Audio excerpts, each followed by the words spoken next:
So without further ado, Global Marketing Director of Revolut, Chad West.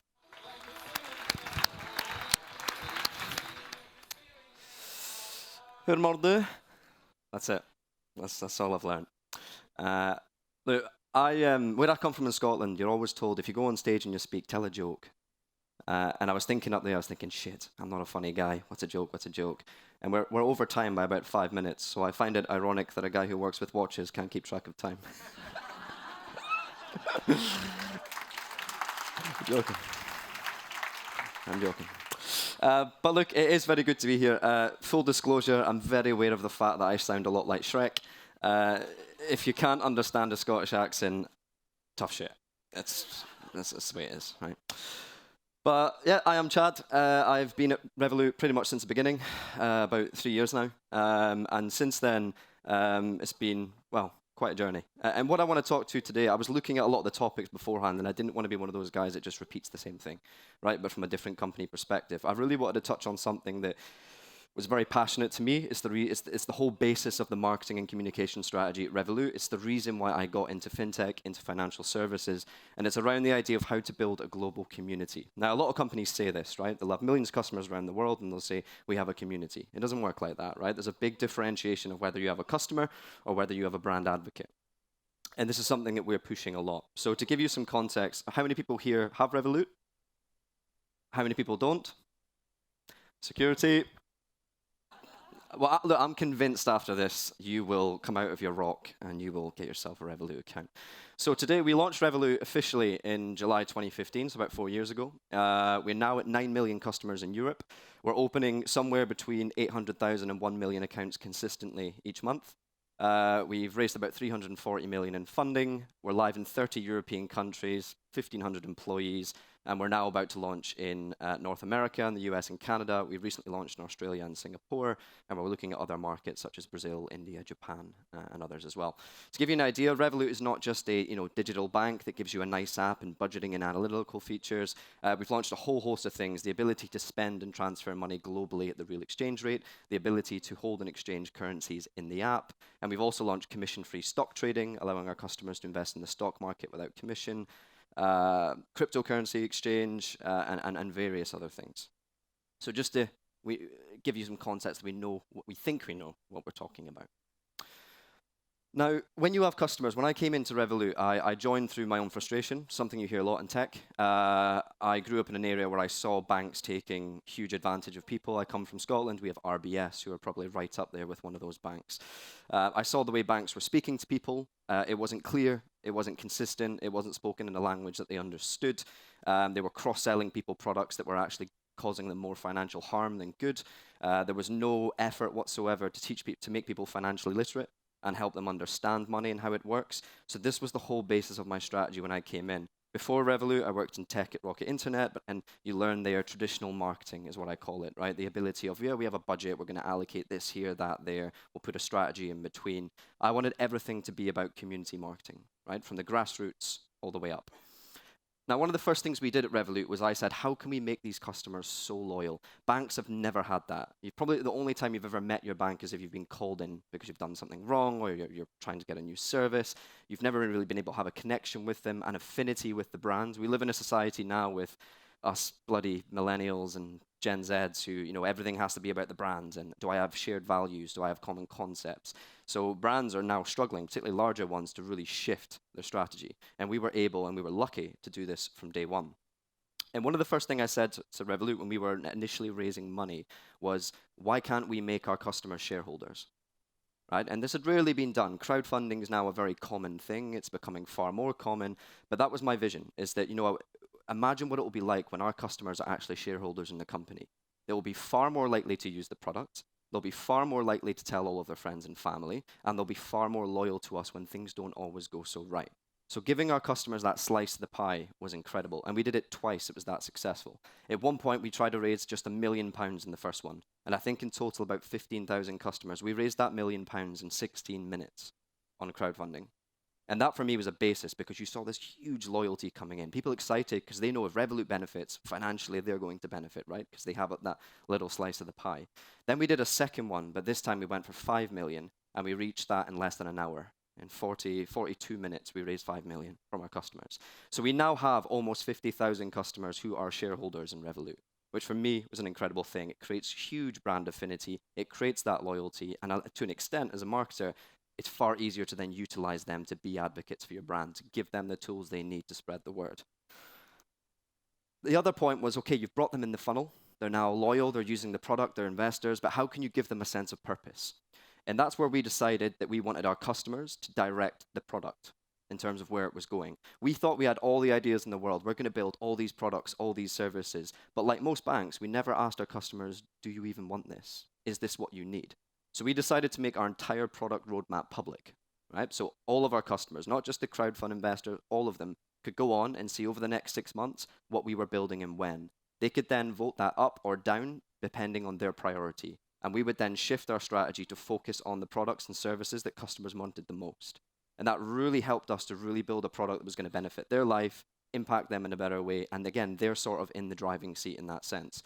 And we took that further as well, because now they were like, shit, I'm telling Revolut what I want. They're building it. We're all coming together as a community. I'm meeting other like-minded fintech people. We're all engaging. We then took that further and said, well, do you know what? These products need names. Customers, what should we call these features? Now, one of my favorite features at Revolut is our Vaults feature. So basically, every time you make a card payment, we can round it up to the nearest kroner and put your spare change in a savings wallet instantly and automatically. And we said to customers, what should it be called? And Vaults was the most upvoted name. So again, suddenly they were dictating the products, they were shaping the brand of the products by giving it names, and it was giving them a huge amount of purpose as well.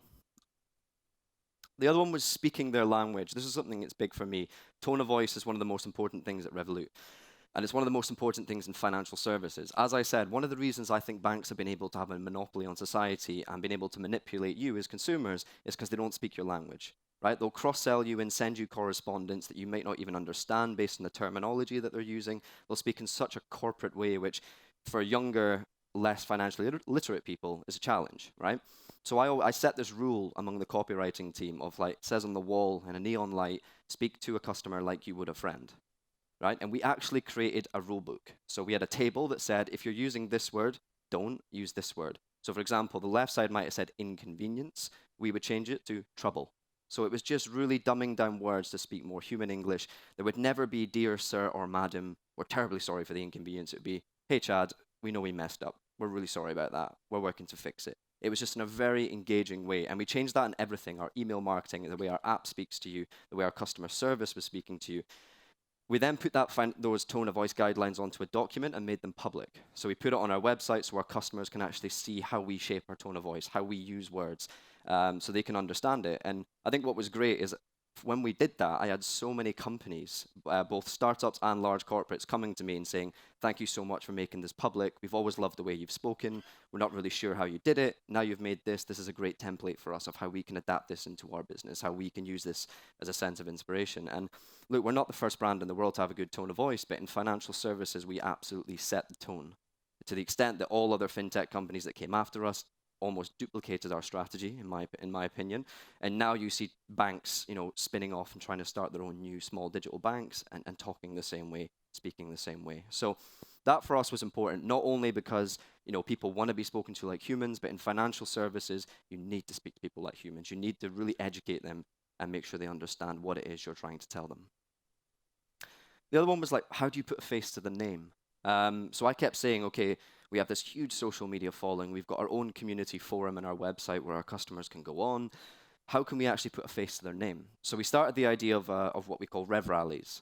So in almost every single city in Europe where we have a presence, which is over 30, every 4 to 6 weeks we host an event in that city, and we call it Rev Rally. So the local team, we will have them go in, they'll book a cool space, there'll be beers, wines, there's always music, and it's an opportunity for our customers locally to actually meet Revolut, to understand who's their local representatives, who's building the company. We'll give them sneak peeks of what we're building and what's coming next. We'll show them progress updates on how this feature is doing, how it's performing. We'll show local data on the market, so what are the top places Swedes are spending at, what are the top countries Swedes are traveling to, things like this. And they can equally vent as well. It's an opportunity for them to sort of sit there and have a Q&A session as well, tell us what they like, tell us what they don't like, if they need any support. And of course, what we're doing, which I'm quite proud of, and it's working hugely, and we've done it in Milan, London, Edinburgh, Paris, you name it, is building a fintech community. Because after every event, we always make sure that, and you're speaking almost consistently, every event has a minimum of 150 people in attendance.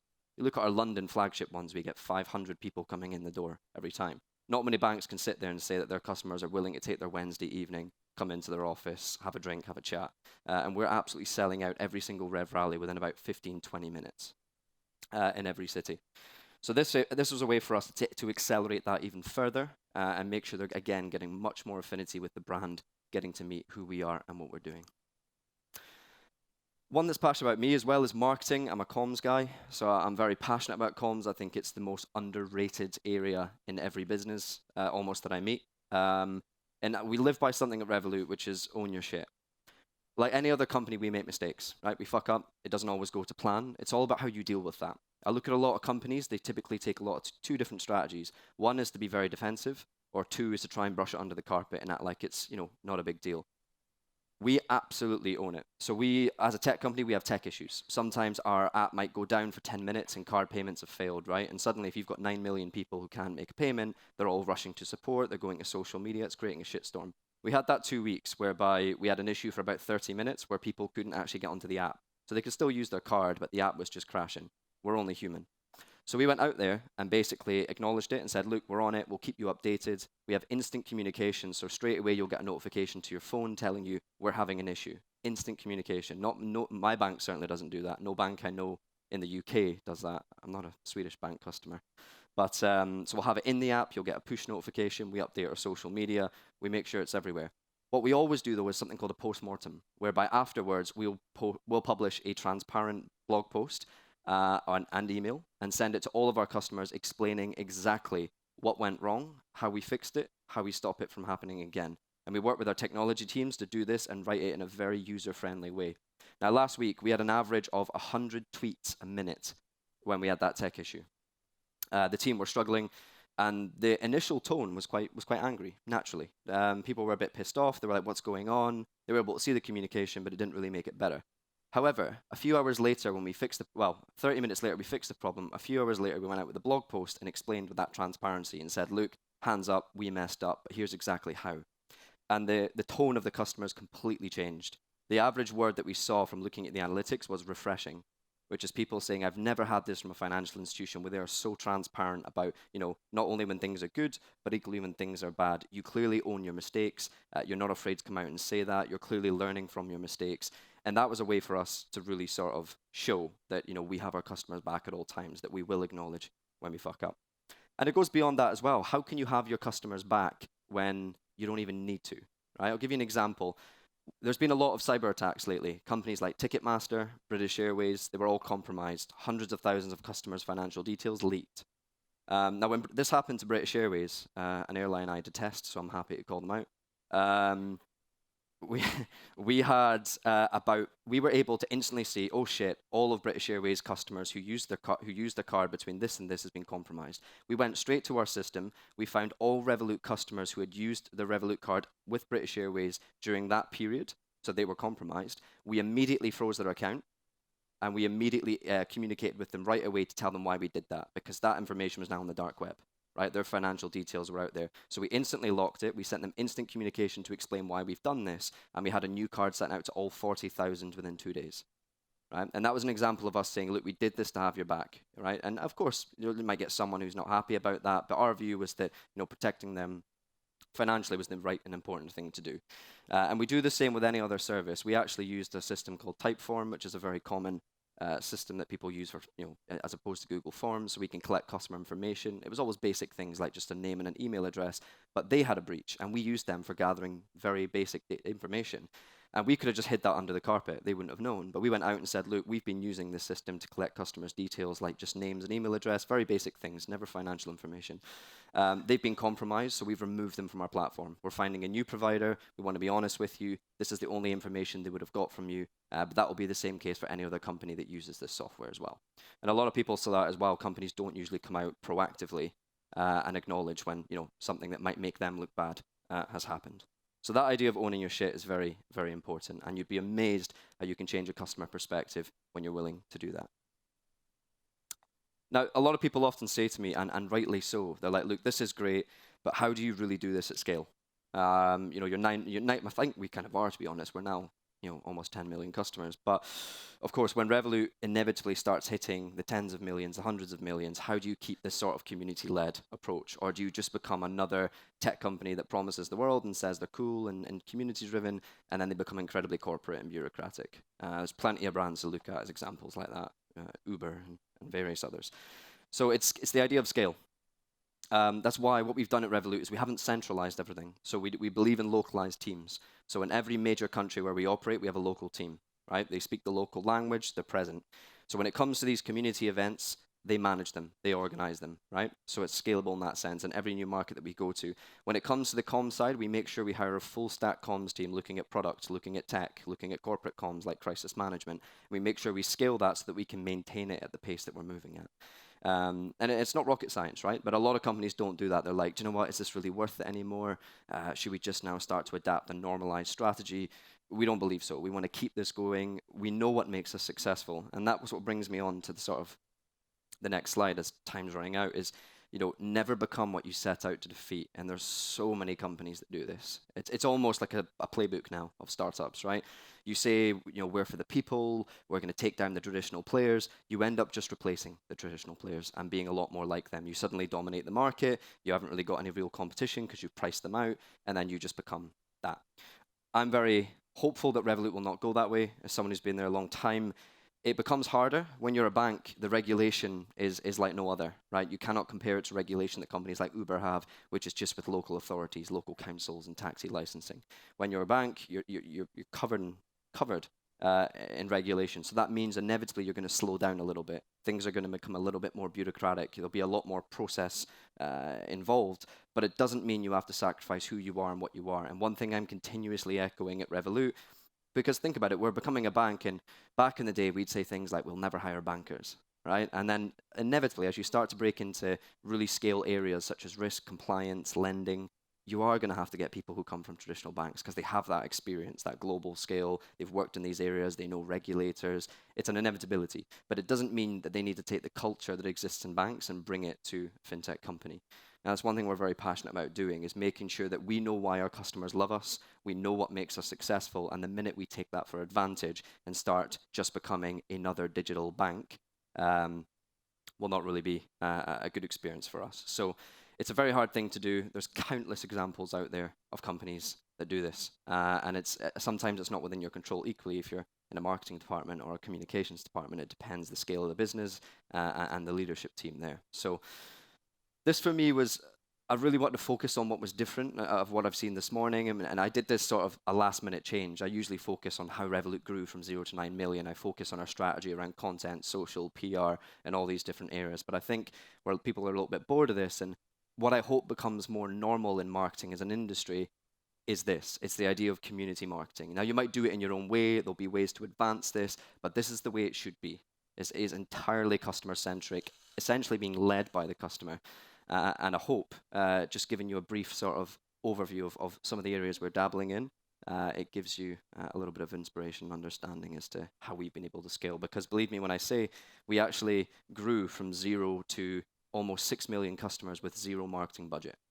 Right? We've never, only recently to accelerate our growth have we now started spending fairly considerable amounts of money on paid referrals. If you're a Revolut customer, you probably know what that is. So you get €10, and if you invite a friend, they get €10. So we started putting a lot of money into that, but we grew to 6 million customers with 0 marketing budget. The only thing that we had to pay was overheads of employing very good marketing and comms teams, looking at content, looking at social, looking at community, focusing on our media relations strategy. And we're very proud of that because we really disrupted what people's mindset was of how to be successful and how to scale and structure a marketing team, which is not based on multi-million pound budgets, certainly not in today's world. So on that note, tusen tack. Thanks for having me. Wonderful. Thank you so much. Excellent presentation. And for all of you interested in, what did they do to grow that fast? We have a long tradition. Ever since the Vikings, we used to go to Scotland, fight a little, and then we drank in the bar. You tried. So we have a bar up there, and you just grab him later on and to continue the conversation. Thank you very much, Chad. Pleasure. Excellent. Thank you.